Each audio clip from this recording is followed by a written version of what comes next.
Ronald Reagan as the next president of the United States. Governor-elect Arnold Schwarzenegger. Clint Eastwood took control as the mayor of Carmel, California. Former comedian Al Franken was smiling broadly. And I am so excited to finally be able to get to work for the people. And the American dream lives on in Minnesota as we shock the world. Donald Trump wins the presidency. The business tycoon and TV personality capping his improbable political journey with an astounding upset. Once upon a time, politicians wanted to be celebrities. They craved the spotlight, the applause, the feeling of being larger than life. But after Ronald Reagan, the script flipped. Suddenly, celebrities weren't just endorsing politics, they were running it and winning. This is the story of how America blurred the line between Hollywood and Washington, and why we now live in a world where celebrities are treated like politicians and politicians act like celebrities. Ronald Reagan wasn't the first celebrity to dip into politics. Actors, musicians, and athletes had flirted with activism for decades, but none of them had the guts or the charisma to go all the way. But Reagan did. Before he was the 40th president of the United States, Reagan was a middling Hollywood actor. His film career peaked in the 1940s, and by the 1950s, he wasn't a leading man anymore. He was hosting television shows like General Electric Theater. But here's what mattered. Reagan learned how to talk to the camera, how to smile at the right time, how to deliver lines with conviction. He turned show business into political training. You and I are told increasingly we have to choose between a left or right. Well, I'd like to suggest there is no such thing as a left or right. There's only an up or down. Man's old age dream, the ultimate in individual freedom consistent with law and order, or down to the ant-heap of totalitarianism. And regardless of their sincerity, their humanitarian motives, those who would trade our freedom for security have embarked on this downward course. That line, delivered in front of TV cameras, did more for Reagan's career than any movie ever had. Suddenly, Republicans saw him not as an actor, but as a messenger. In 1966, just 2 years later, Reagan became governor of California. 14 years after that, he was president of the United States. And here's the kicker. Reagan proved that recognition could beat resume, that being famous mattered more than being politically seasoned. But Reagan didn't just win elections, he changed how they were fought. Before him, politicians were paper pushers, backroom deal makers, men in suits who gave long speeches that no one really listened to. Reagan blew that up. He mastered television. He knew how to frame every speech as if it were a close-up shot in a movie. Think about it. The debates, the Oval Office addresses, the jokes about the Soviet Union. Reagan turned governing into performance art. He even earned the name the Great Communicator. But here's the deeper shift. Reagan blurred politics with show business.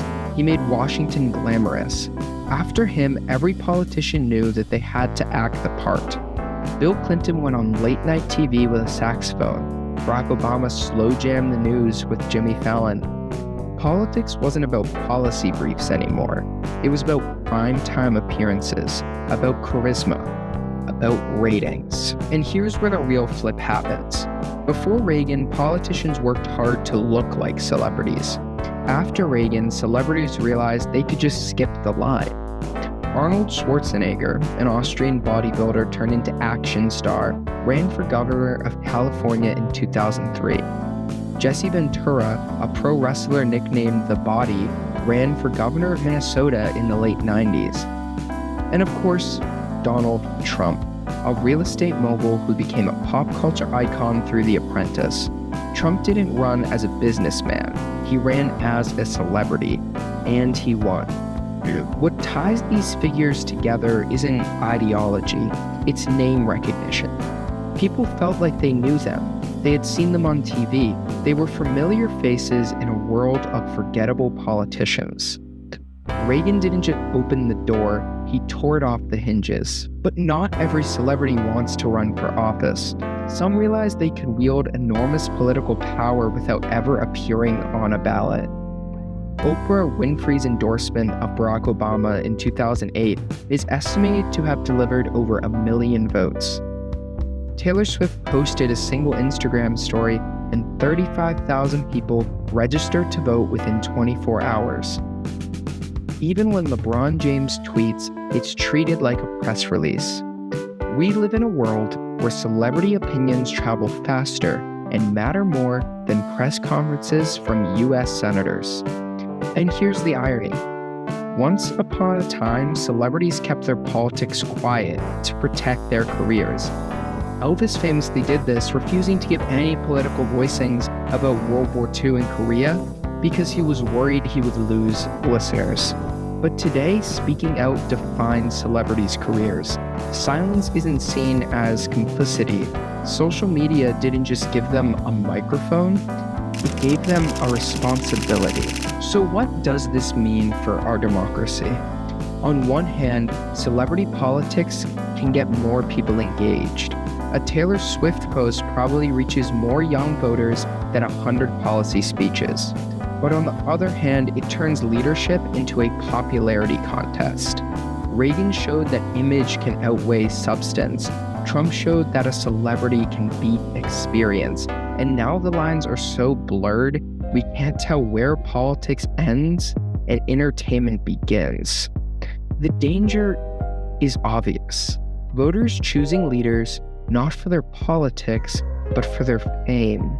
The upside is a system that rewards authenticity and punishes the fake, boring politician. But it's created this reality where winning class president in high school is just as much about popularity as winning the presidency. The question we're left with is simple. If Reagan rewrote the casting call for American politics, would we even elect anyone who isn't a celebrity anymore? Reagan didn't just change politics, he Hollywoodized it. And today, the biggest stage in the world isn't a movie set, it's the White House. If you enjoyed this, please check out some of our other videos. Thank you for watching The Hidden Media.